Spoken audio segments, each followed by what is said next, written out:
Sabe aquele calafrio que sobe pela espinha quando a gente sente que algo está terrivelmente errado, mas ainda não consegue colocar o dedo na ferida? Foi exatamente isso que eu senti naquela manhã de terça-feira. Eu estava na minha cozinha, o sol batia suave na bancada enquanto eu passava o meu café, um hábito que herdei do meu pai e que não abro mão. O silêncio da casa era o que eu mais valorizava na minha aposentadoria. Mas quando o telefone tocou e eu vi o nome da Juliana na tela, aquele silêncio se tornou pesado, como se o ar tivesse ficado mais denso de repente. Eu atendi com um "Oi, minha filha", animado, esperando ouvir as novidades do trabalho ou algum plano para o fim de semana. Mas a voz que veio do outro lado não era a da minha Juliana. Era um sussurro trêmulo, uma voz que parecia vir de alguém que estava sendo sugado por uma areia movediça. "Mãe, eu estou passando mal de novo. Todo dia é a mesma coisa. Uma tontura que não passa. Meu corpo parece que pesa 1 tonelada e minha cabeça parece que vai explodir." Naquele momento, o café que eu estava segurando esfriou instantaneamente na minha mão. Eu senti o medo dela atravessar a linha telefônica e se alojar no meu peito. Ela me disse que os médicos já tinham feito de tudo. Exames de sangue, tomografias, ressonâncias, e ninguém encontrava nada. Eles dizem que pode ser estresse, mãe, mas eu sei que não é. Ouvir minha filha, uma mulher de 32 anos, forte, formada, bem-sucedida, falar com aquele pavor, foi como se alguém tivesse dado um soco no meu estômago. Eu larguei a caneca, peguei a chave do carro e só consegui dizer: "Fica calma, eu estou indo agora."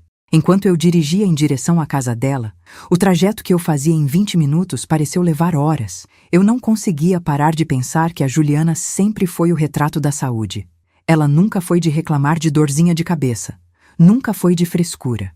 Se ela estava dizendo que algo estava errado e que estava com medo, era porque a situação era grave. E o pior de tudo é o que os médicos diziam. Sabe como é, né? Quando não acham nada físico, logo querem colocar a culpa no emocional da mulher. É estresse, é ansiedade, é coisa da sua cabeça. Eu já vi esse filme tantas vezes que perdi a conta. Só que eu conheço a minha filha melhor do que qualquer exame de laboratório. Eu sabia que aquela palidez e aquela fraqueza não eram fruto de uma mente cansada. Era algo que estava consumindo ela de dentro para fora. Eu moro num bairro mais tranquilo, e ela se mudou para aquele condomínio novo com o Fernando há pouco mais de 2 anos. No caminho, eu tentava me acalmar, respirar fundo, mas o meu instinto, aquele que eu cultivei por 30 anos de profissão, estava gritando. Era como uma sirene ligada dentro da minha mente que eu não conseguia desligar. Eu passava pelos semáforos e só via o rosto dela quando era pequena, precisando da minha proteção. Antes de eu continuar contando como foi que eu entrei naquela casa e o que eu vi que mudou tudo, eu queria pedir um favor para você que está me ouvindo agora. Se você valoriza histórias reais de superação e a força que nós, mulheres, temos para proteger quem amamos, por favor, se inscreva aqui no canal. Curta esse vídeo agora mesmo para que ele chegue a mais pessoas. E não esqueça de deixar um comentário dizendo o que você faria no meu lugar.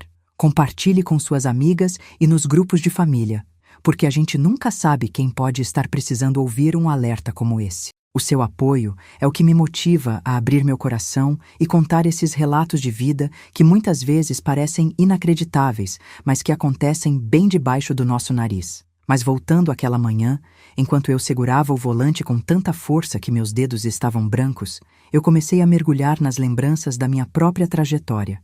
Para você entender por que eu não sou uma mulher fácil de ser enganada, você precisa saber de onde eu vim.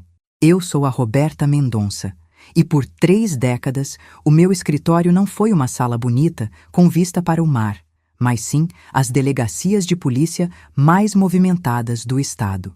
Eu entrei na polícia numa época em que mulher quase não tinha voz naquele ambiente. Eu tive que trabalhar o dobro, estudar o triplo e ser 10 vezes mais durona que qualquer homem ali dentro para ser respeitada.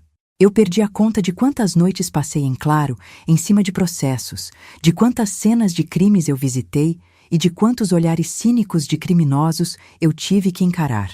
Eu fui delegada titular por muito tempo, e a delegacia de homicídios foi a minha segunda casa. Ali, eu aprendi que o ser humano é capaz de coisas que a maioria das pessoas nem consegue imaginar. Eu vi o que o dinheiro faz com as pessoas, vi como o ódio pode ser escondido atrás de um sorriso e, principalmente, aprendi a ler o que não é dito. A minha carreira me deu uma casca grossa, mas o meu coração sempre foi da Juliana. O pai dela, o meu grande amor, faleceu quando ela ainda era adolescente. Foi um câncer devastador que levou ele em poucos meses. Naquela época, eu tive que ser pai e mãe. Tive que segurar o choro para que ela pudesse chorar. E tive que trabalhar ainda mais para garantir que ela tivesse a melhor educação possível. Eu lembro de chegar em casa exausta, com o cheiro de café de delegacia impregnado na roupa, e sentar com ela para ajudar nos deveres de casa. A Juliana era o meu porto seguro, a razão pela qual eu enfrentava todo aquele caos diário. Eu via nela a pureza que o meu trabalho tentava me tirar.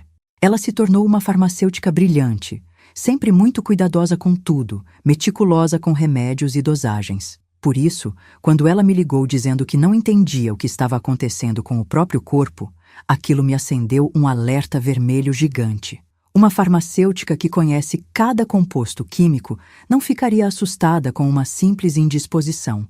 Eu me aposentei há 6 anos, mas a delegada nunca saiu de dentro de mim.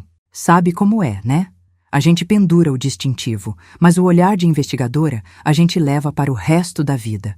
Eu passei anos lidando com o que há de pior na sociedade, e isso me deu um tipo de sexto sentido que nunca falha.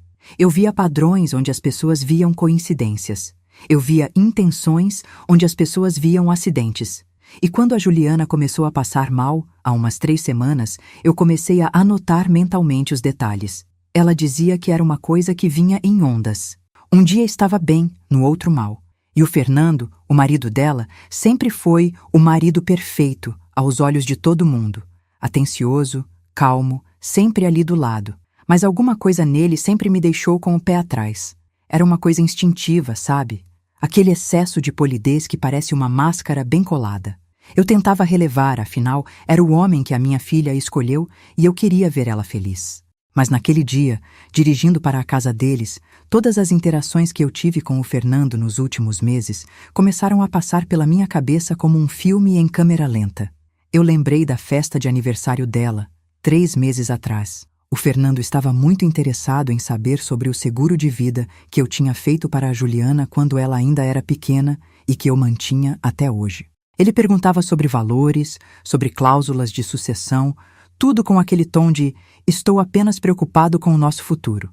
Na hora, eu achei um pouco de mau gosto, mas não dei importância. Depois, ele começou a insistir para ela fazer um check-up completo, o que parecia zelo. Mas agora, com ela doente e os médicos sem diagnóstico, aquela insistência dele ganhava um novo contorno na minha mente. A minha experiência na polícia me ensinou que, em casos onde o crime acontece dentro de casa, o culpado é quase sempre quem está mais próximo, aquele que tem o acesso, a oportunidade e, principalmente, o motivo. E o motivo, em 90% das vezes, é o vil metal. O dinheiro tem um cheiro específico quando está sujo de sangue ou de traição, e eu comecei a sentir aquele cheiro vindo da direção da casa da minha própria filha. Quando eu finalmente estacionei o carro na frente da casa deles, meu coração estava acelerado, mas a minha mente estava fria, focada, exatamente como ficava quando eu estava prestes a entrar em uma operação importante. Eu saí do carro e olhei para aquela fachada bonita, com o jardim bem cuidado, e pensei em como as aparências podem ser enganosas. O Fernando estava lá. Eu vi o carro dele na garagem. Ele deveria estar no escritório àquela hora. Ele trabalha como gerente financeiro em uma multinacional, um cargo que exige muito dele. Por que ele estaria em casa em plena manhã de terça-feira? Eu subi os degraus da entrada e, antes mesmo de eu tocar a campainha, a porta se abriu. O Fernando estava ali, vestindo um moletom, com os cabelos um pouco bagunçados, mas com um olhar que não era de preocupação. Era um olhar de quem tinha sido pego de surpresa. "Roberta? O que você está fazendo aqui a essa hora?" ele perguntou. E eu notei que ele não abriu a porta completamente. Ele ficou parado ali, bloqueando a minha entrada com o corpo. A voz dele era suave, mas o tom era defensivo. Eu não respondi de imediato. Eu olhei nos olhos dele, procurando aquela faísca de verdade que a gente reconhece em quem está realmente sofrendo por um ente querido. Eu não vi nada além de um brilho de irritação contida. "A Juliana me ligou, Fernando", Ela está mal e eu vim cuidar da minha filha, eu disse, mantendo a minha voz o mais calma e firme possível. Eu não pedi licença. Eu dei um passo à frente, forçando ele a se afastar. Foi um movimento sutil, mas que deixou claro que eu não estava ali como uma visita que precisava de convite. Eu era a mãe dela, e eu ia entrar. Ele recuou um pouco, mas logo tentou retomar o controle da situação. Roberta não precisava ter vindo com essa pressa toda. Ela acabou de pegar no sono. O médico disse que o repouso é o mais importante agora. Eu estou cuidando de tudo, não se preocupe. Ele colocou a mão no meu ombro, um gesto que deveria ser reconfortante, mas que para mim pareceu uma tentativa de me manter à distância. Eu tirei a mão dele do meu ombro com um movimento seco. Eu não estou preocupada com o seu cuidado, Fernando. Eu estou preocupada com a saúde dela. E se ela está dormindo, eu vou sentar lá do lado dela e esperar ela acordar. Eu passei por ele e fui direto para o corredor que dava para os quartos. Eu conseguia sentir os olhos dele cravados nas minhas costas, e o clima na casa estava pesado, carregado de uma tensão que você conseguia cortar com uma faca. O corredor parecia mais longo do que o normal. Eu conhecia aquela casa, tinha ajudado eles a escolherem os móveis, a decoração, mas agora tudo parecia estranho, como se eu estivesse entrando em território inimigo. Quando eu abri a porta do quarto da Juliana, o cheiro de quarto fechado e remédios me atingiu. As cortinas estavam pesadas, deixando o ambiente na penumbra. E ali, naquela cama grande, estava a minha menina. O meu coração apertou tanto que eu achei que ia parar. Ela estava pálida, com umas olheiras tão profundas que pareciam sombras permanentes no rosto. Ela respirava de forma curta, superficial. Eu me aproximei devagar e sentei na beira da cama. Peguei a mão dela e senti que estava gelada, apesar do calor que fazia lá fora.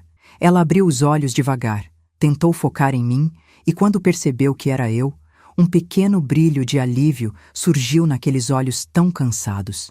"Mãe, você veio", ela sussurrou, e aquela voz fraquinha me partiu em 1000 pedaços. Eu fiz um carinho no rosto dela, sentindo a pele fina e sem brilho.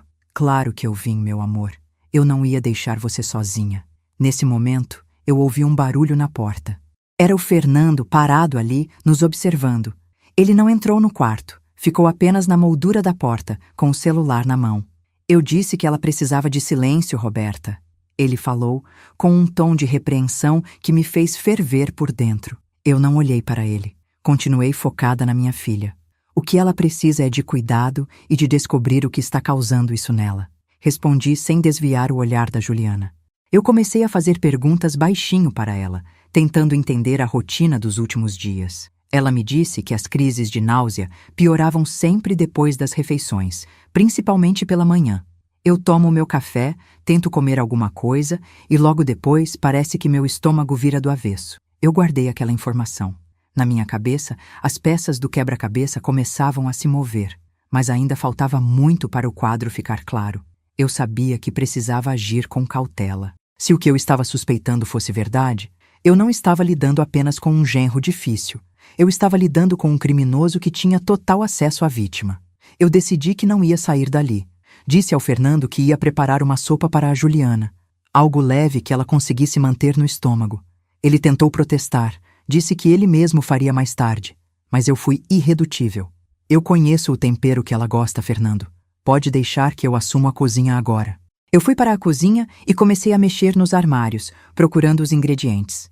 Enquanto eu picava os legumes, eu conseguia ver o Fernando da sala. Ele estava inquieto. Ele andava de um lado para o outro, digitando freneticamente no celular, e de vez em quando ele olhava para a cozinha.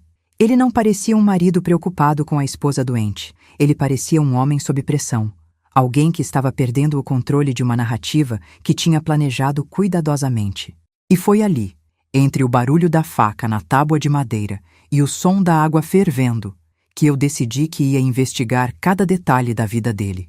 O instinto da delegada tinha assumido o comando, e eu sabia que não ia descansar até descobrir o que estava matando a minha filha aos poucos. Enquanto os legumes cozinhavam e o vapor subia da panela, o Fernando continuava ali, encostado no batente da porta da cozinha, com aquele ar de quem está tentando ser prestativo, mas só consegue ser inconveniente. Eu sentia o peso do olhar dele nas minhas costas. Foi quando ele soltou o comentário que fez cada pelo do meu corpo se arrepiar.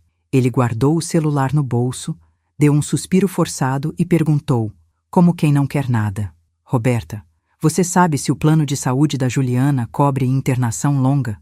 E aquele seguro de vida que a família de vocês tem? Qual é o valor mesmo da cobertura total? Eu ando preocupado, sabe, com as contas se isso se estender. Naquele momento, eu segurei a faca com mais força. Por 30 anos, eu ouvi esse tom de voz. Era o tom de voz da ganância disfarçada de pragmatismo. Eu vi o padrão. Juliana era uma farmacêutica bem-sucedida, ganhava muito bem, e eles viviam em um padrão alto. Mas ouvir o marido de uma mulher que está definhando no quarto ao lado perguntar sobre valores de seguro de vida, antes mesmo de perguntar se ela precisava de uma compressa fria, foi o estalo que eu precisava. A delegada Roberta, que estava adormecida em algum lugar dentro de mim, entre um bordado e um café, despertou com sede de justiça. Para você entender por que aquela pergunta do Fernando me atingiu como um tiro, eu preciso te contar como foram os meus 30 anos na polícia. Eu não fui apenas uma burocrata atrás de uma mesa. Eu fui o pesadelo de muita gente ruim. Eu entrei na Polícia Civil no final dos anos 80, uma época em que o mundo era muito diferente. Eu era uma das poucas mulheres na minha turma de formação. E acredite, eu tive que lutar por cada centímetro de espaço. Eu me lembro do cheiro de cigarro barato e café requentado que impregnava as paredes da delegacia.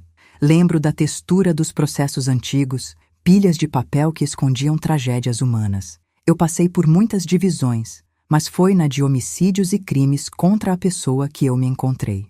Ali, eu aprendi que o mal não costuma usar máscara de monstro. Ele usa terno, ele sorri, ele te abraça no velório. Eu vi casos que me tiraram o sono por meses. Lembro-me de um especificamente, logo no início da minha carreira como delegada titular. Era uma mulher, jovem como a Juliana, que morreu de uma insuficiência cardíaca súbita. O marido era o retrato do luto. Chorava tanto que precisava ser amparado. Mas quando eu comecei a puxar o fio da meada, descobri que ele estava envenenando a sopa dela com pequenas doses de uma substância que o laboratório comum não detectava. Ele fez isso por 6 meses, assistindo ela se apagar. E por quê? Por causa de uma casa na praia. Essas experiências moldam a gente. Você para de acreditar em coincidências. Você começa a observar como as pessoas reagem à dor alheia. O Fernando não reagia com dor. Ele reagia com expectativa. E a Juliana, minha doce Juliana, ela era a minha vida. Quando o pai dela morreu, eu prometi que nada de mal chegaria perto dela enquanto eu estivesse viva. Eu a vi crescer, se tornar essa mulher independente, estudiosa, que se orgulhava de entender tudo sobre química e medicamentos. E agora, ela estava ali, sendo humilhada por uma doença que ninguém explicava. Eu me sentia falhando com a minha promessa, e isso era algo que eu não podia aceitar. Eu passei anos treinando novos inspetores, ensinando a eles que o dinheiro sempre deixa rastro. Eu dizia, sigam o dinheiro e vocês encontrarão o culpado. E ali, naquela cozinha moderna, com eletrodomésticos de última geração que a Juliana comprou com o fruto do trabalho dela, o rastro estava começando a aparecer. O interesse do Fernando pelo seguro de vida não era apenas falta de tato, era um sinal de desespero. Eu sabia que precisava investigar a vida financeira dele, mas antes eu precisava de uma prova física. Terminei a sopa e levei para a Juliana. Ajudei ela a se sentar, a dar as primeiras colheradas. Ela estava tão fraca que a mão tremia ao segurar a colher. "O Fernando é tão bom, mãe", ela disse entre um gole e outro. "Ele prepara meu chá todo dia. Fica me incentivando a tomar tudo para eu melhorar." Meu estômago deu um nó. "O chá é?" perguntei, tentando manter a voz leve. "Sim, ele faz uma mistura de ervas que diz que é ótima para o sistema imunológico. Fica ali na garrafa térmica, em cima da bancada." Eu esperei a Juliana terminar de comer e pegar no sono novamente. O Fernando tinha saído para a varanda para atender uma ligação, falando baixo, em tom conspiratório. Foi a minha chance. Eu fui até a cozinha com passos silenciosos, como se estivesse em uma campana. A garrafa térmica estava lá, uma peça de metal escovado, bonita e cara. Eu a abri e o cheiro era adocicado, um pouco forte demais para um simples chá de ervas. Olhei para o armário em cima da pia, onde ficavam os potes de chá.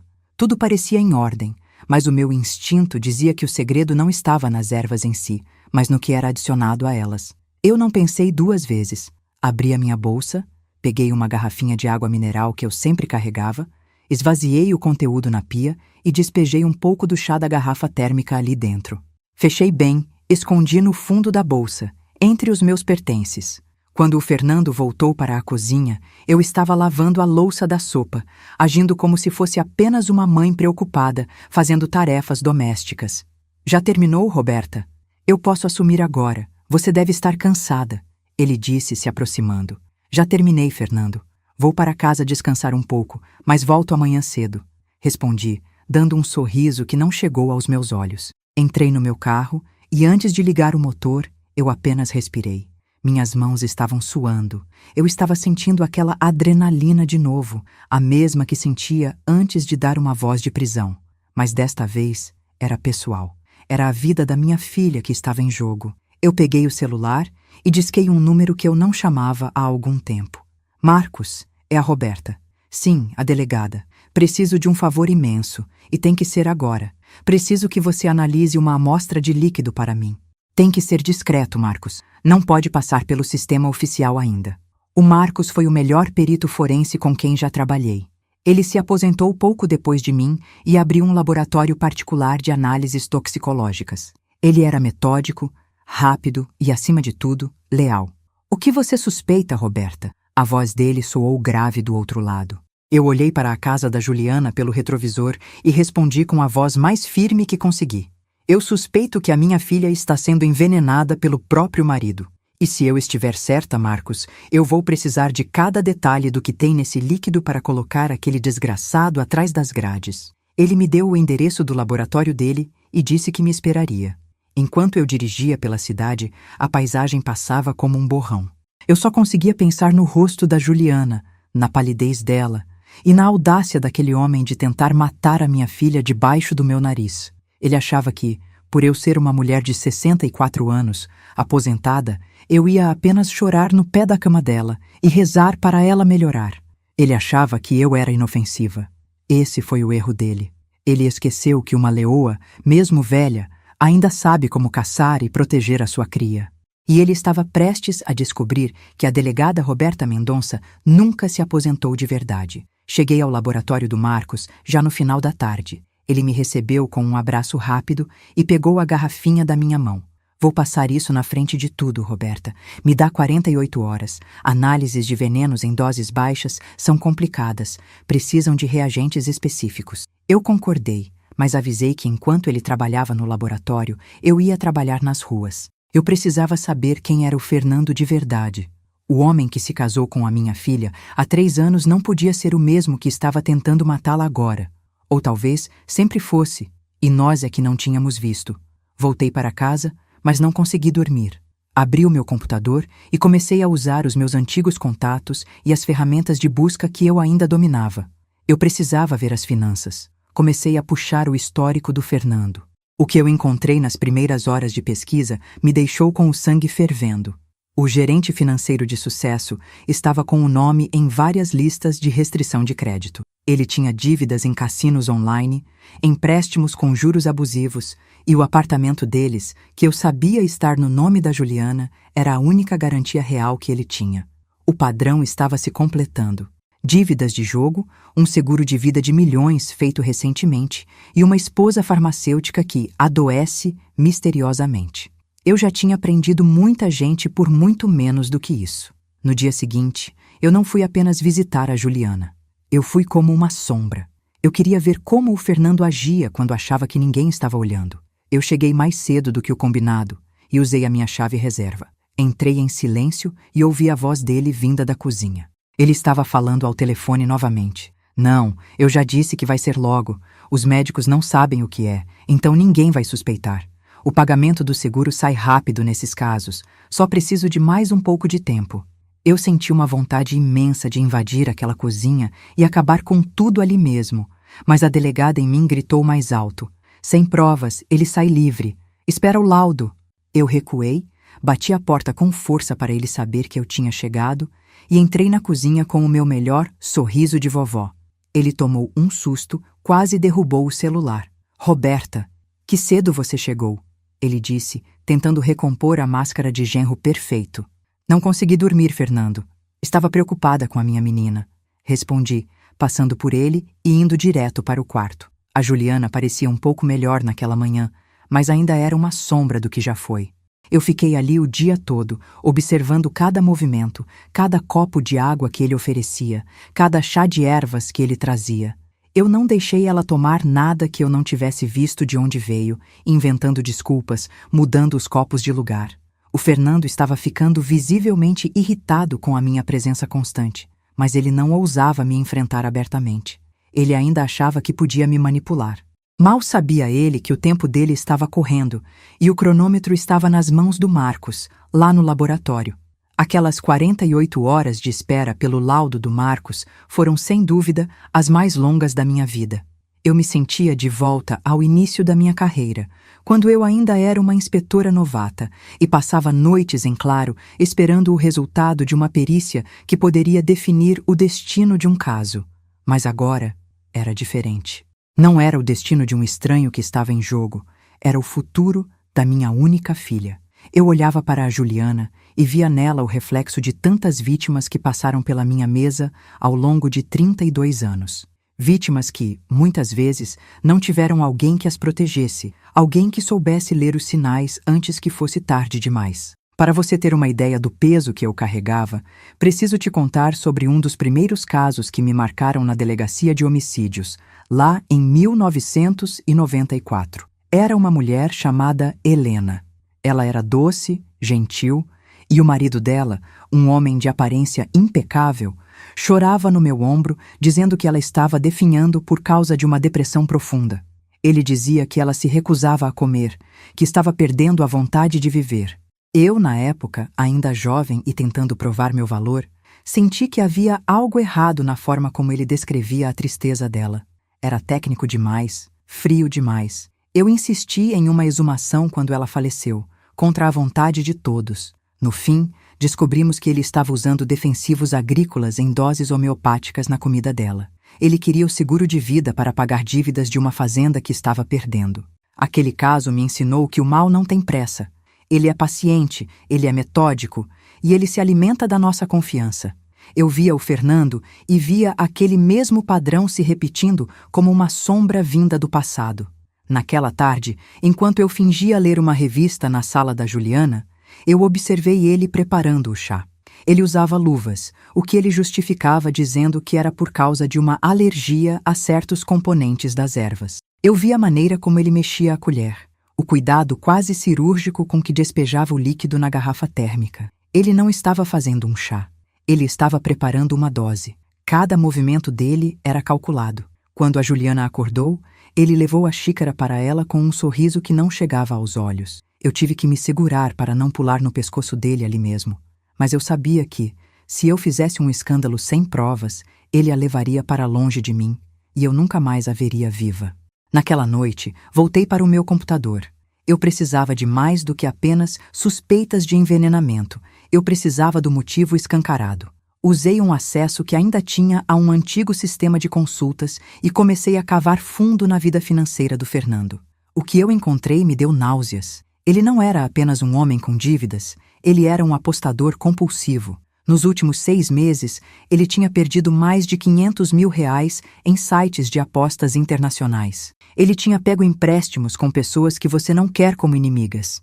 O seguro de vida que ele tinha feito para a Juliana, no valor de R$2,5 milhões, era o bilhete premiado que ele precisava para limpar sua barra e continuar vivendo sua vida de luxo às custas do sangue da minha filha. O padrão era perfeito. Uma morte lenta, que simulava uma doença degenerativa ou autoimune, algo que os médicos da Juliana, por mais competentes que fossem, dificilmente associariam a um crime, já que ela não tinha inimigos e vivia um casamento feliz. Ele estava apostando na invisibilidade do veneno e na minha suposta senilidade. Ele achava que eu era apenas uma avó preocupada, que ia ficar sentada no sofá fazendo tricô enquanto ele matava a Juliana. Na manhã seguinte, o telefone tocou. Era o Marcos. A voz dele estava séria, sem espaço para as brincadeiras de costume sobre os nossos tempos de delegacia. Roberta, eu terminei a análise. Você estava certa. E é pior do que a gente imaginava. Eu senti o mundo girar por um segundo e me apoiei na pia da cozinha. Fala, Marcos, o que você encontrou? Ele soltou um suspiro pesado do outro lado da linha. Arsênico inorgânico, Roberta. Doses constantes, pequenas o suficiente para serem eliminadas pelo corpo em poucos dias, mas grandes o suficiente para destruir o sistema nervoso e os órgãos internos a longo prazo. É por isso que os exames de rotina não pegavam. Os médicos não estavam procurando por metais pesados. Ele estava cozinhando ela por dentro, Roberta. Mais algumas semanas e os rins dela teriam parado, e todo mundo acharia que foi uma falência múltipla de órgãos de causa desconhecida. Meu coração martelava no peito. O laudo do Marcos era a minha arma, mas eu ainda precisava do exército para o confronto. Eu desliguei o telefone e imediatamente liguei para o Augusto. O Augusto foi meu escrivão por 10 anos. E quando eu me aposentei, eu movi mundos e fundos para que ele assumisse a titularidade da Delegacia de Homicídios. Ele era como um filho para mim, um homem íntegro que eu mesma treinei para nunca aceitar uma resposta fácil. Augusto, aqui é a Roberta. Eu preciso que você me encontre agora em um café fora da delegacia. Não faça perguntas, apenas venha e traga o seu melhor investigador de crimes financeiros. Nós nos encontramos 1 hora depois. Eu coloquei o laudo do Marcos sobre a mesa, junto com as capturas de tela das dívidas do Fernando e o contrato do seguro de vida que eu tinha conseguido rastrear. O Augusto leu tudo em silêncio, o rosto ficando cada vez mais rígido. Quando ele terminou, olhou para mim e disse: Doutora Roberta, se isso aqui for o que eu estou pensando, nós temos um predador em série nas mãos. Eu vou verificar se há outras ocorrências no nome dele em outros estados. Eu balancei a cabeça negativamente. Não temos tempo para isso agora, Augusto. Ele está na casa dela hoje. Ele vai dar mais uma dose para ela amanhã de manhã. Eu preciso que você monte a operação para pegar ele no flagra. Se a gente esperar mais, a Juliana não vai aguentar. O Augusto concordou, mas ele sabia, assim como eu, que para um flagrante de envenenamento, a gente precisava de mais do que apenas a garrafa térmica que eu já tinha levado. Precisávamos pegar ele no ato de adulterar a substância ou encontrar o estoque do veneno na casa. Eu vou conseguir o mandado de busca e apreensão agora, Roberta. Mas eu preciso que você volte para lá. Você é os nossos olhos lá dentro. Se ele suspeitar de qualquer coisa e tentar fugir, ou pior, se ele tentar acelerar o processo, você precisa nos sinalizar. Eu voltei para a casa da Juliana com o estômago embrulhado. Cada vez que eu olhava para o Fernando, eu via um monstro. Ele continuava com aquela conversa mansa, oferecendo ajuda, perguntando se eu queria que ele comprasse algo na farmácia. A ironia era insuportável. Juliana estava sonolenta. O arsênico já estava afetando a capacidade cognitiva dela, deixando-a confusa e dependente. Eu me sentei ao lado dela, segurei sua mão e fiz uma promessa silenciosa. Ele nunca mais vai tocar em você, minha filha. A justiça está chegando, e ela tem o rosto da sua mãe. Passei o restante do dia fingindo normalidade, o que foi o maior desafio da minha carreira de atriz improvisada. O Fernando tentou me convencer a ir embora mais cedo. Disse que ele e a Juliana teriam uma noite romântica de cinema para ela se distrair. Eu sabia o que aquilo significava. No vocabulário dele, noite de cinema era o codinome para a dose final, aquela que ele daria quando achasse que o terreno estava pronto e que a morte dela seria aceita sem questionamentos. Eu disse que não, que ia dormir no sofá para garantir que ela não precisasse se levantar durante a noite. O olhar de fúria que ele me lançou por 1 milésimo de segundo confirmou tudo o que eu precisava saber. O jogo de gato e rato tinha chegado ao seu momento crítico e eu estava pronta para dar o bote. A noite naquela casa tinha um peso que eu nunca tinha sentido antes. Eu me acomodei no sofá da sala, um móvel de couro legítimo que a Juliana tinha escolhido com tanto orgulho quando se mudaram.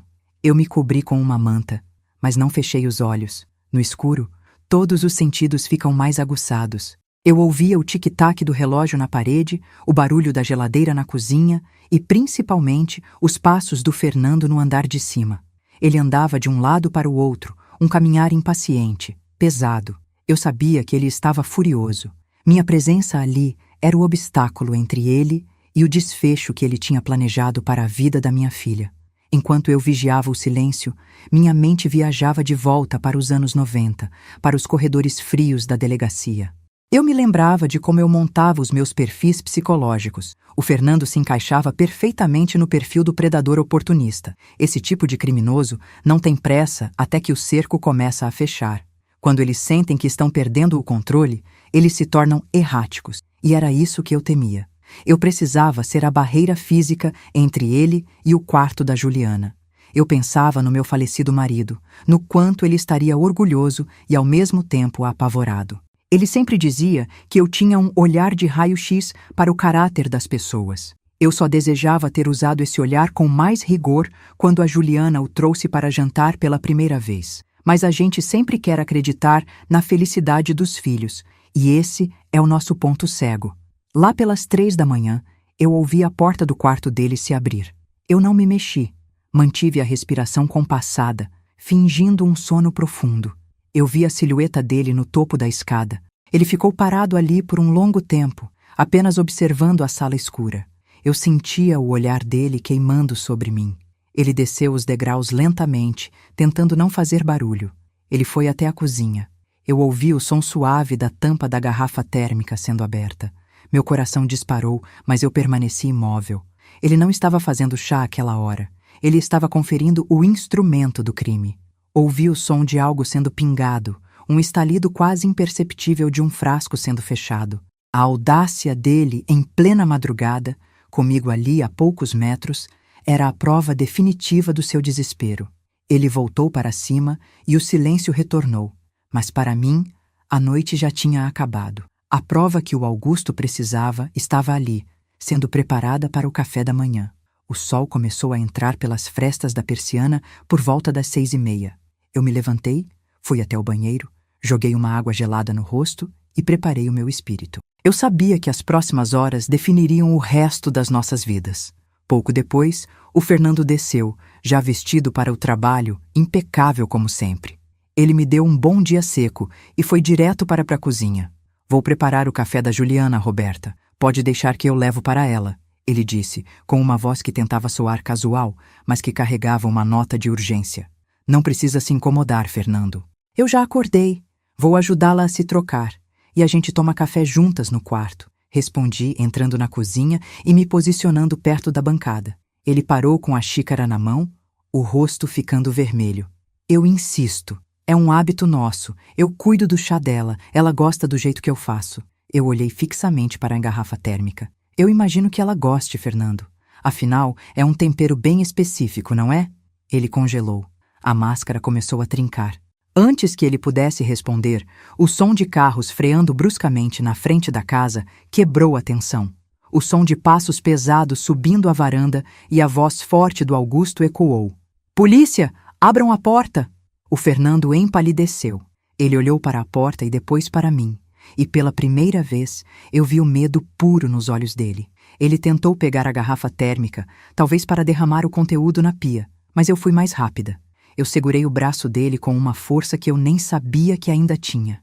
Não toca nisso, Fernando. Essa garrafa agora é evidência criminal. O Augusto e sua equipe entraram na casa.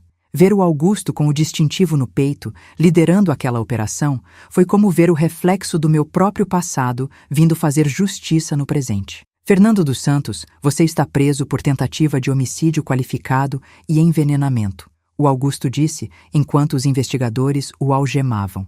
O Fernando começou a gritar, dizendo que era um absurdo, que eu estava louca, que era tudo uma armação de uma sogra vingativa. Eu amo a minha esposa. Roberta, você enlouqueceu de vez. Augusto, você conhece a fama dela. Ela está paranoica. Eu apenas o observava, em silêncio. Eu não precisava de palavras. Os fatos falariam por mim. Enquanto levavam o Fernando para a sala, a Juliana apareceu na porta do quarto, apoiada no batente, tremendo, sem entender o que estava acontecendo. Ver a confusão e a dor no rosto dela foi a parte mais difícil. Mãe, o que está acontecendo? Fernando? Eu fui até ela, envolvi seus ombros e a levei de volta para a cama. Calma, minha filha. O perigo passou. Eu vou te explicar tudo, mas agora você precisa confiar em mim. O Augusto entrou no quarto logo em seguida, com um olhar de pesar. Ele mostrou a ela o mandado e explicou brevemente a situação. Os peritos começaram a trabalhar. Eles não encontraram o veneno apenas na garrafa térmica. No fundo falso de um armário no escritório do Fernando, eles acharam um frasco de arsênico líquido e uma caderneta. Aquela caderneta foi o golpe final. Nela, o Fernando anotava as doses que dava para a Juliana e os sintomas que ela apresentava a cada dia. Era um diário de morte. Ele estava documentando o assassinato da própria esposa como se fosse um experimento científico. Quando o Augusto me mostrou aquilo, eu senti uma náusea profunda. Como alguém pode dormir ao lado de uma pessoa, dizer que a ama e, ao mesmo tempo, anotar meticulosamente como está destruindo os órgãos dela? O confronto final aconteceu na sala, antes de levarem ele para a delegacia. Eu pedi ao Augusto 1 minuto a sós com ele. O Fernando estava sentado no sofá, as mãos algemadas para trás, a cabeça baixa. Eu me aproximei e sentei na frente dele. Você achou que eu era uma velha aposentada que só servia para fazer sopa, não foi, Fernando? Ele levantou o olhar e a raiva que ele exalava era palpável. Você destruiu a minha vida, sua velha maldita. A gente era feliz até você começar a se meter. Eu dei um sorriso triste. A gente não era feliz, Fernando. Você estava usando a minha filha como um caixa eletrônico de carne e osso. Você achou que seus 30 anos de vida seriam páreos para os meus 32 anos de delegacia? Você subestimou a pessoa errada. Você esqueceu que eu aprendi a caçar lobos em pele de cordeiro muito antes de você aprender a mentir. Eu tirei da minha bolsa uma cópia do contrato do seguro de vida e os extratos das dívidas de jogo dele. Joguei no colo dele. 2,5 milhões, Fernando. Esse era o preço da vida da Juliana? Pois saiba que cada centavo que você tentou ganhar com o sangue dela vai ser usado para pagar os melhores advogados que a acusação pode ter. Você vai apodrecer em uma cela e a única coisa que vai te restar é a memória do dia em que você decidiu desafiar uma mãe que nunca deixou de ser delegada. Ele tentou cuspir em mim, mas o Augusto o puxou pelo braço, levantando-o com força. Acabou, Fernando. Vamos para a delegacia. A saída dele da casa foi um alívio. Os vizinhos começaram a sair para a rua, observando o marido perfeito sendo colocado no camburão. A Juliana estava na janela do quarto, assistindo a tudo com lágrimas descendo pelo rosto pálido. Era o fim de um pesadelo, mas o início de uma cura que seria longa e dolorosa. Eu fiquei ali na calçada, vendo o carro da polícia se afastar, e senti um peso imenso saindo dos meus ombros. O meu dever estava cumprido, mas o meu coração de mãe estava em pedaços pela dor da minha filha. As consequências para o Fernando foram rápidas e implacáveis. Com as provas que o Marcos forneceu no laudo pericial, as anotações da caderneta e os registros financeiros, não havia defesa que se sustentasse. O delegado que eu mesma tinha treinado fez um trabalho impecável. Ele descobriu que o Fernando já tinha um histórico de fraudes em outro estado, algo que ele tinha conseguido esconder mudando de nome social anos antes. O Ministério Público não teve piedade. Ele foi indiciado por tentativa de homicídio triplamente qualificado, motivo torpe, uso de veneno e impossibilidade de defesa da vítima. Durante o processo, que durou alguns meses, a verdade sobre o Fernando foi aparecendo como uma ferida aberta. Ele não devia apenas a cassinos. Ele tinha pegado dinheiro com agiotas perigosos e o prazo para pagamento estava vencendo. O envenenamento da Juliana era o seu plano de fuga. Ele pretendia receber o seguro, pagar as dívidas e desaparecer do mapa. Ele nunca amou a minha filha. Ela era apenas um meio para um fim. Cada depoimento que eu ouvia no tribunal reforçava a sorte que tivemos de eu ter atendido aquele telefone naquela terça-feira. A condenação veio de forma certeira. O juiz foi rigoroso na sentença. 15 anos de prisão em regime fechado. Lembro-me vividamente do momento em que o veredito foi lido. O tribunal estava em silêncio. A Juliana estava ao meu lado, segurando a minha mão com tanta força que chegava a doer. Quando o juiz pronunciou a palavra culpado, ela desabou em um choro silencioso, um choro de libertação. O Fernando, por outro lado, manteve a arrogância até o fim. Ele saiu da sala do tribunal me olhando com ódio, mas eu não sentia mais nada por ele. Nem raiva, nem desprezo. Ele era apenas mais um número em um sistema que eu conhecia tão bem. Ele era um homem pequeno, que tentou derrubar um gigante e acabou esmagado pela própria ganância. Mas a vitória no tribunal era apenas metade da batalha. A outra metade acontecia dentro da nossa casa, no dia a dia da recuperação da Juliana. O arsênico tinha deixado sequelas. Ela teve que passar por meses de fisioterapia para recuperar a força nas pernas e um tratamento rigoroso para desintoxicar o fígado e os rins. Mas a sequela mais profunda era a emocional. Como você volta a confiar no mundo depois de descobrir que o homem com quem você dividia a cama estava tentando te matar? Eu me mudei para a casa dela por um tempo. Eu queria estar lá para cada pequena vitória. Lembro-me da primeira vez que ela conseguiu subir as escadas sozinha, sem precisar se apoiar em mim. Nós choramos juntas no degrau de cima. Ou da primeira vez que ela voltou a sentir o gosto da comida, sem o medo de estar sendo envenenada. Eram momentos simples, mas que para nós valiam mais do que qualquer sentença judicial. Eu aposentei a delegada novamente e deixei apenas a mãe e a avó assumirem o controle. Nós passávamos as tardes no jardim, cuidando das plantas, conversando sobre o futuro, e eu via, pouco a pouco, o brilho voltando para os olhos dela. 6 meses depois de tudo aquilo, a vida começou a florescer novamente. A Juliana conseguiu o divórcio e a anulação de qualquer laço financeiro com aquele monstro. Ela voltou a trabalhar na farmácia, mas agora com um novo propósito. Ela se especializou em toxicologia e começou a dar palestras sobre como identificar sinais de abuso e manipulação de medicamentos. Ela transformou a sua dor em uma ferramenta para ajudar outras mulheres. E eu? Bom, eu voltei para a minha casa, para o meu café passado na hora e para o meu silêncio, mas agora é um silêncio de paz, não de vigilância. Sempre que a gente se encontra para almoçar no domingo, eu olho para ela e vejo uma mulher muito mais forte do que aquela que me ligou apavorada. Ela me agradece sempre, mas eu digo que ela é quem se salvou por ter tido a coragem de pedir ajuda. O que eu fiz foi apenas o que qualquer mãe faria, temperado com um pouco de experiência de quem já viu o pior do mundo.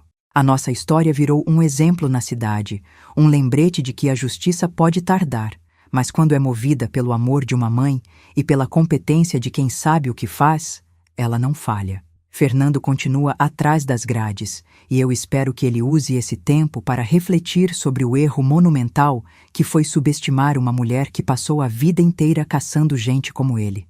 Ele achou que a velhice me tornaria lenta, mas a verdade é que a experiência me tornou letal. E hoje, enquanto eu vejo a Juliana rir de uma bobagem qualquer na mesa do jantar, eu sei que cada noite sem sono, cada risco que eu corri e cada decisão difícil valeram a pena. Porque no fim das contas, a minha maior investigação e o meu caso mais importante foram resolvidos com sucesso. Eu trouxe a minha filha de volta para a vida. A vida agora segue um ritmo mais suave. Ontem mesmo, a Juliana me ligou, mas dessa vez a voz dela estava cheia de energia. Mãe, você não vai acreditar. Fui convidada para coordenar um projeto estadual de prevenção a crimes domésticos silenciosos. Eu sorri do outro lado da linha, sentindo um orgulho que não cabia no peito. Você merece, minha filha. Você é a prova viva de que a luz sempre vence a escuridão. Desliguei o telefone e olhei para a foto do meu marido sobre o aparador. Eu pisquei para ele como se dissesse: nós conseguimos, velho. Ela está segura. E assim, com a alma lavada e o dever cumprido, eu sigo a minha vida, sabendo que, se o mundo precisar de novo, a delegada Roberta Mendonça ainda sabe exatamente onde guardou as suas ferramentas de justiça. O julgamento do Fernando não foi apenas um evento jurídico. Para nós, foi como reviver cada gole daquele chá amargo, mas agora sob as luzes frias de um tribunal. Eu fiz questão de que a Juliana estivesse presente em todos os momentos em que ela se sentisse forte o suficiente. Eu queria que ela visse o monstro sendo desmascarado, não para alimentar o ódio, mas para que ela pudesse retomar a sua própria narrativa. Durante as sessões, eu me sentava naquela galeria de madeira, com as costas bem eretas, mantendo a postura que a farda me exigiu por décadas. Eu olhava para o Fernando e via o desespero dele aumentando a cada prova apresentada. Ele tentou, de todas as formas, desqualificar o meu trabalho. O advogado dele, um homem jovem e agressivo, chegou a sugerir que eu, como ex-delegada, tinha plantado as evidências para afastar o marido da filha. Eu lembro de ter sentido um riso seco na garganta. Ele não sabia com quem estava lidando. Quando chegou a minha vez de depor, O silêncio no tribunal era tão absoluto que eu conseguia ouvir a minha própria respiração. Eu olhei diretamente para os jurados, pessoas comuns, como eu e você, que estavam ali para decidir o destino de um homem. Eu não usei termos jurídicos complicados. Eu contei a história de uma mãe que reconheceu o cheiro do perigo. Contei sobre a caderneta de anotações que o Fernando mantinha. Quando o promotor projetou as fotos daquela caderneta no telão, houve um suspiro coletivo de horror. Ali, com a letra dele, estavam descritas as náuseas da Juliana como resultados satisfatórios. Aquilo quebrou qualquer dúvida que ainda pudesse existir. Eu olhei para o Fernando naquele momento e ele desviou o olhar. Ele sabia que tinha perdido. A máscara de marido perfeito tinha caído, e o que sobrou foi apenas um homem covarde e ganancioso. Mas o que realmente selou o destino dele foi algo que descobrimos durante o processo, graças à diligência do Augusto e da sua equipe. Eles foram fundo no passado do Fernando, muito além do que ele tinha nos contado. Descobriram que, 7 anos antes, em uma cidadezinha no interior de outro estado, ele tinha se envolvido com uma mulher mais velha, uma viúva que morreu de causas naturais apenas 8 meses após o casamento. Na época, ninguém suspeitou de nada. Mas, ao exumar o corpo dela, uma decisão difícil que o Augusto teve que tomar, o laboratório encontrou os mesmos vestígios de arsênico. O Fernando era um predador sistemático. Ele já tinha feito isso antes e achou que sairia impune novamente. Quando essa notícia chegou ao conhecimento da Juliana, ela ficou em choque. A realização de que ela não era a única, de que ela fazia parte de uma linhagem de vítimas, foi um golpe duro, mas também foi o que deu a ela a força final para testemunhar contra ele.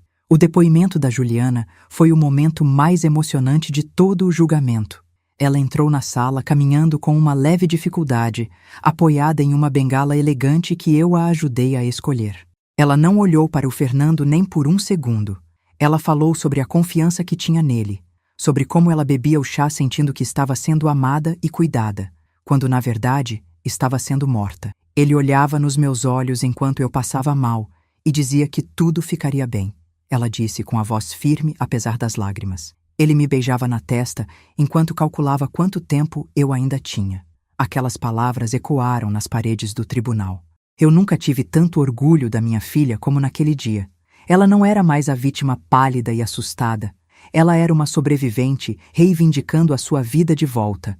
A condenação de 15 anos em regime fechado foi apenas o começo das consequências para ele.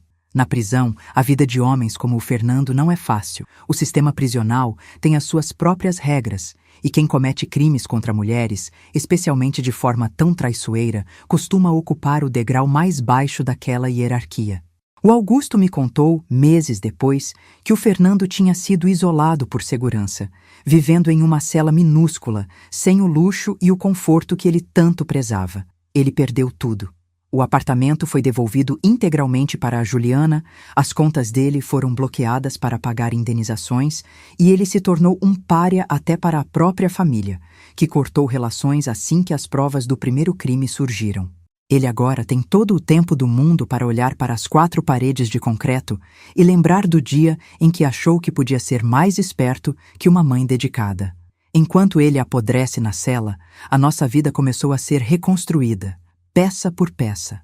O processo de limpeza da casa foi um marco importante. Eu ajudei a Juliana a tirar tudo o que lembrava o Fernando. Nós doamos as roupas dele, trocamos os móveis da cozinha e, o mais simbólico de tudo, jogamos fora aquela garrafa térmica de metal. Fizemos um pequeno ritual no quintal, onde ela plantou uma muda de jabuticabeira no lugar onde antes havia apenas vasos vazios. Quero que essa casa tenha vida de novo, mãe, ela me disse, e eu entendi exatamente o que ela queria dizer. A casa deixou de ser o cenário de um crime e voltou a ser o lar da minha filha. A recuperação física da Juliana foi lenta, mas constante. Ela ainda faz acompanhamento com um nefrologista e um neurologista, mas os exames mostram que o corpo dela é resiliente. O brilho da pele voltou, o cabelo, que tinha ficado ralo por causa do veneno, cresceu forte e cheio de novo. Mas a maior mudança foi interna. A Juliana farmacêutica se transformou. Ela não conseguia mais trabalhar apenas com a venda de medicamentos. Ela sentia que tinha uma missão. Ela começou a estudar profundamente a toxicologia forense, mergulhando nos livros com a mesma paixão que tinha na faculdade. Ela queria entender não só o que tinham feito com ela, mas como evitar que fizessem com outras pessoas. Hoje, 6 meses após o veredito, o nosso dia a dia é cercado de uma paz que eu não achei que fosse possível alcançar tão cedo. A Juliana está trabalhando em parceria com uma ONG que auxilia mulheres vítimas de violência doméstica, especificamente em casos de abusos imperceptíveis, como a manipulação de remédios e o envenenamento gradual. Ela se tornou uma referência no assunto. Muitas vezes, eu a vejo dando entrevistas na televisão ou palestrando em universidades, e meu coração se enche de uma alegria que transborda. Ela pegou o veneno que quase a matou e transformou em um antídoto para a vida de outras mulheres. Nós mantemos os nossos rituais de domingo. Eu vou para a casa dela, ou ela vem para a minha, e passamos o dia cozinhando juntas. Não há mais tensão, não há mais segredos. Nós conversamos sobre tudo, sobre os novos projetos dela, sobre as minhas plantas, sobre as lembranças boas do pai dela. A sombra do Fernando ainda existe, como uma cicatriz, mas cicatrizes são marcas de cura, não de feridas abertas. Elas nos lembram de onde viemos e do que fomos capazes de superar. Eu olho para as minhas mãos, um pouco mais enrugadas agora, e sinto uma gratidão imensa por elas terem tido a força de segurar a mão da minha filha no momento mais sombrio. A aposentadoria agora tem um sabor diferente. Eu não passo mais os meus dias apenas tinquerando na cozinha ou cuidando do jardim. Eu me tornei uma espécie de consultora informal para a ONG da Juliana. Uso a minha experiência na polícia para ajudar a montar dossiês e orientar mulheres sobre como proceder legalmente quando sentem que algo está errado em casa. O meu telefone toca com frequência e cada vez que eu ajudo uma mulher a sair de uma situação de perigo, eu sinto que estou honrando a segunda chance que a Juliana recebeu. A delegada Roberta não morreu. Ela apenas mudou de jurisdição. Agora, o meu distintivo é a minha voz. E o meu legado é a segurança da minha filha. Na semana passada, a Juliana me fez uma surpresa. Ela me levou para jantar em um restaurante novo na cidade e me entregou um envelope. Dentro, havia a escritura de uma pequena casa de campo que ela comprou para nós passarmos os finais de semana. É o nosso refúgio, mãe, onde ninguém vai entrar sem ser convidado e onde a única coisa que vai ser servida é amor e segurança. Nós brindamos com suco de uva, rindo e planejando como seria a horta que iríamos plantar lá. Naquele momento, olhando para o rosto iluminado dela, eu percebi que a justiça não é apenas ver o culpado atrás das grades. A verdadeira justiça é ver a vítima florescer, é ver a vida vencendo a morte e o amor de uma mãe sendo o escudo que nada consegue atravessar. Eu sei que muitas pessoas podem pensar que eu fui dura demais ou que eu agi por impulso. Mas para quem viveu 30 anos dentro de uma delegacia, a gente sabe que o impulso de uma mãe é a forma mais pura de inteligência que existe. Eu não precisei de superpoderes para salvar a Juliana. Eu só precisei prestar atenção. Prestar atenção no tom de voz, no brilho dos olhos, no que as pessoas não dizem quando o silêncio é mais alto que as palavras. Se você que está me ouvindo sente que algo não está certo, não ignore. Não deixe que te chamem de paranoica ou de estressada. O nosso instinto é a nossa bússola mais sagrada. A Juliana agora está livre, feliz e, acima de tudo, segura.